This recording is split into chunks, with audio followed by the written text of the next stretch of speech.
My research topic focused on understanding millennial engagement in a digital democracy. I think that this specific research topic is very relevant and interesting for most people in this class, specifically because most of you guys are comprised in the millennial generation. So millennials are said to outnumber baby boomers as soon as next year. Why this is significant is this means that as a generation, they're now going to occupy a large majority, actually the largest majority of the electorate as far as registered voters. While this generation can expect to boast the largest amount of registered voters, more than any other generation, their electoral participation rates are actually among the lowest. This is concerning because the lowest, most basic expectation of a citizen in a democratic society is that they help select their government. With millennials being the most educated, the most underemployed, and also the fastest to adopt technology, one has to ask the question, why are they not more involved in politics, and why are they exercising their political voice? This certainly is not because they lack reasons to. Despite low voter turnout, millennials actually have very numerous reasons why they should exercise their political voice.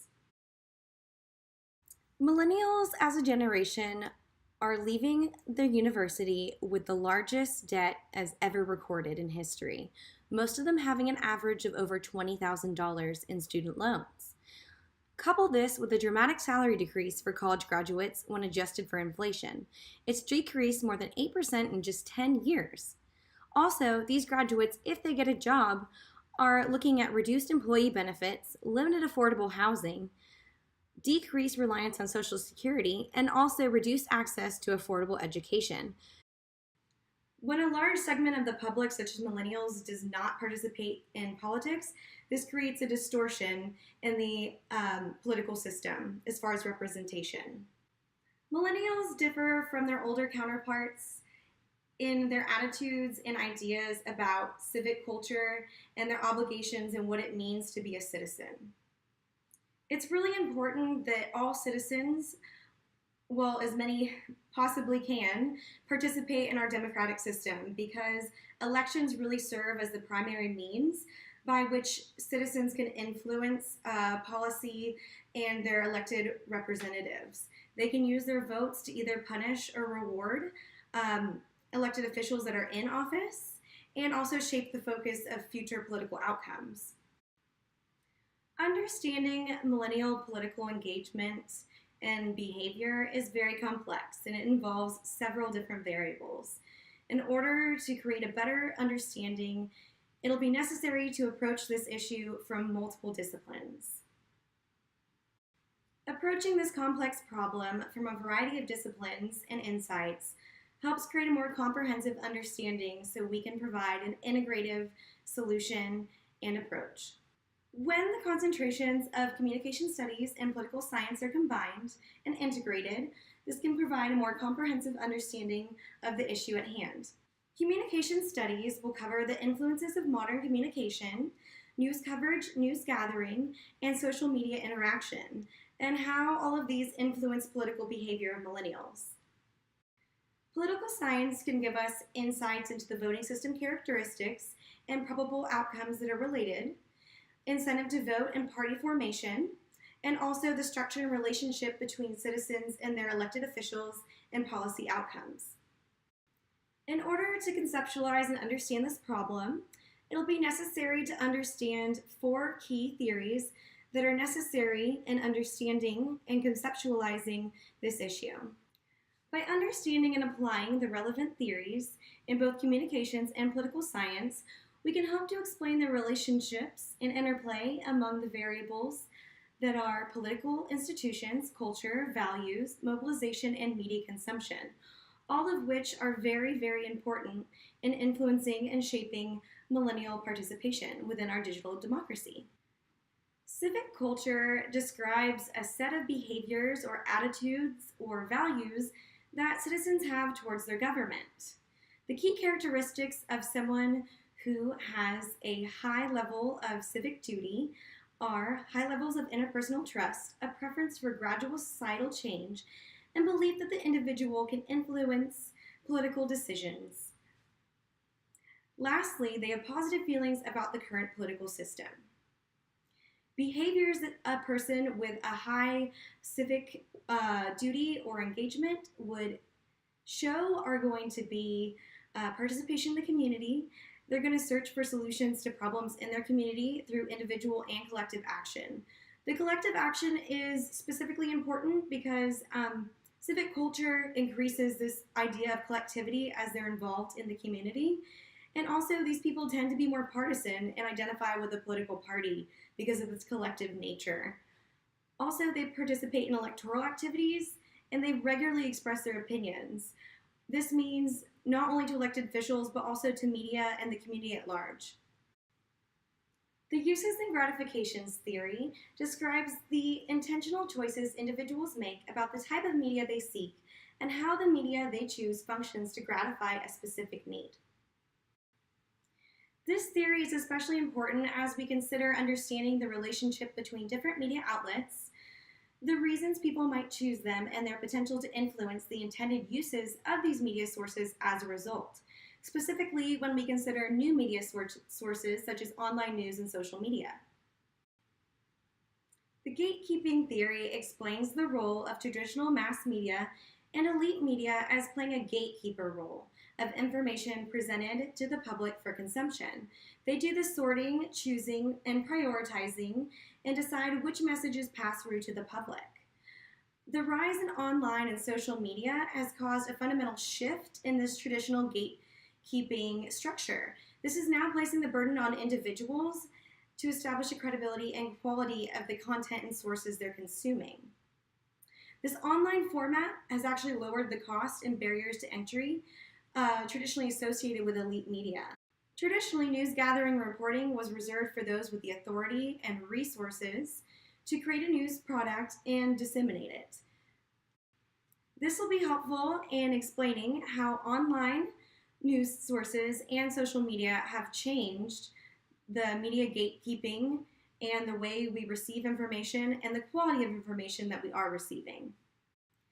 Duvergers Theory explains the size of a nation's political party system and its dependency upon the complex relationships and interplay between social and institutional factors.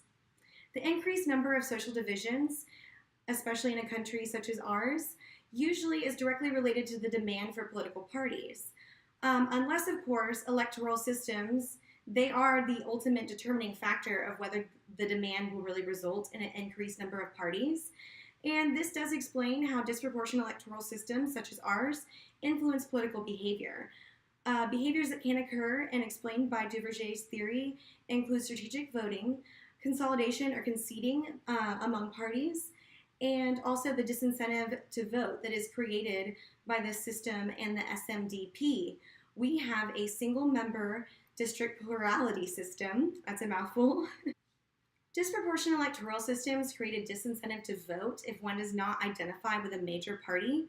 This is significant because the majority of millennials actually identify as independents or don't identify with a major political party.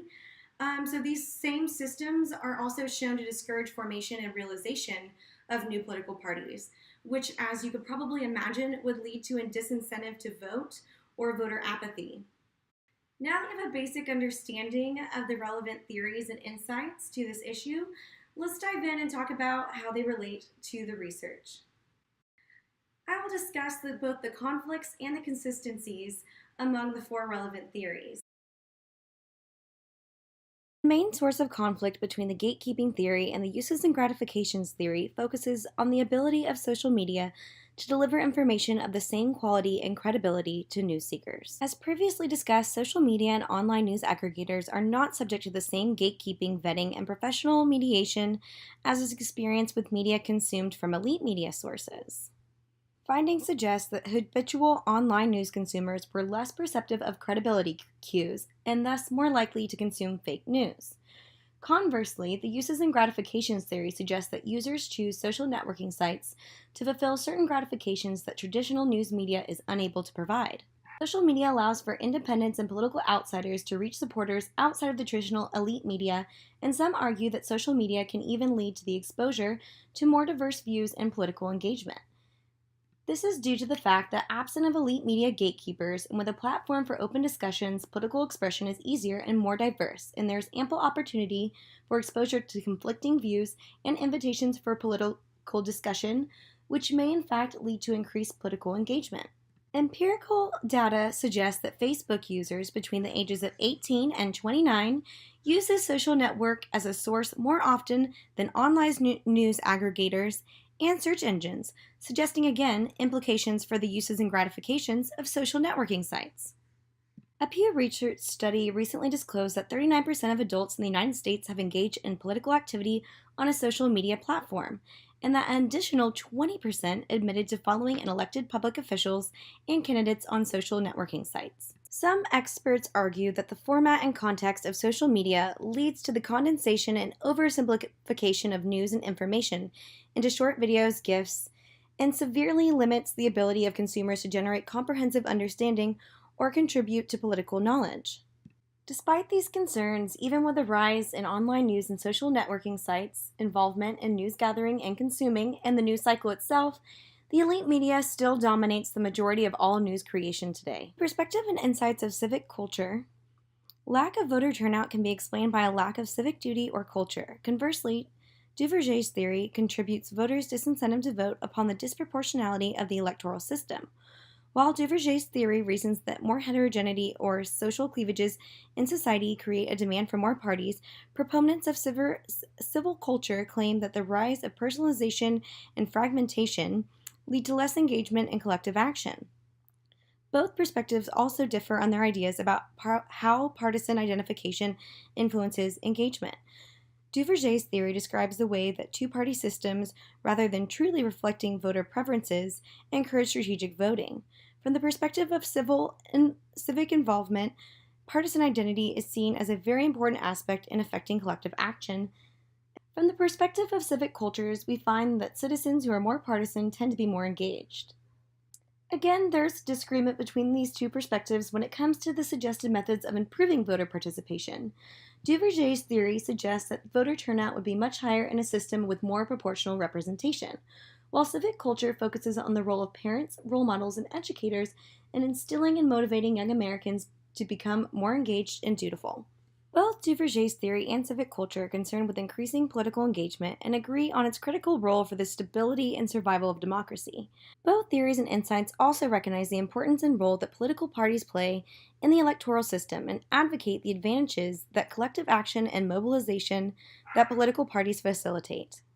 Finally, we can consider how the communications theories we previously discussed concerning media interrelate with these two topics, as they are changing the way that people consume information and exercise their political voice. In order to accurately conceptualize younger voters' political voice and engagement, the traditional ideas and notions about civic engagement and political voice will have to be redefined and expanded to encompass new norms of political activity. The individual traits of millennials as a generation has produced a majority of voters who identify as independent rather than either one of the two major parties. Due to this, we have discussed the tendency this creates for less motivation to vote, or motivation to vote strategically rather than for true political preferences. This effectively leads to more fragmentation and less collective action, which results in less attempts at mobilization, as campaign strategists will not target groups who do not vote. This lack of voting and participation then produces a decrease in responsiveness from elected officials, as they are not able to influence their behavior through collective action. With unresponsiveness from elected officials and lack of representatives which reflect their views, support and confidence in the political system will decrease as a result. As these decrease, so does a sense of civic culture which promotes engagement, collective action, and electoral participation. As previously discussed, social networking platforms can, however, provide a means of organizing and collective action for politically marginalized and independent groups. With high levels of heterogeneity, when combined with the presence of a permissive electoral system, have been known to create multipartyism. However, when this is combined with a presidential system, it usually actually inhibits democratic consolidation. This means that if we were to abandon the Electoral College, this would not lead to any better representation. In fact, it would lead to a larger distortion. By getting rid of the Electoral College, This would allow for an even smaller minority to come into power than is already experienced in our current system. Instead, I think that encouraging participation in collective action would arguably lead to a more policy representation for more people, and increasing the opportunities and exposure to civic engagement for young adults is really important in fostering a sense of civic culture and understanding of community issues and collective issues. When young adults are more involved in their communities and organizations, this increases their sense of collectivism.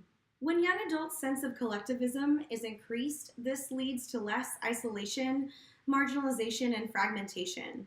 By becoming more involved in political and civic activity and voting regularly, the millennial generation will be able to expect more responsiveness and representation from elected officials as a result, especially when they occupy a majority of the electorate as a generation. With increased representation and responsiveness, I would expect increased support and participation in our democratic system would be increased.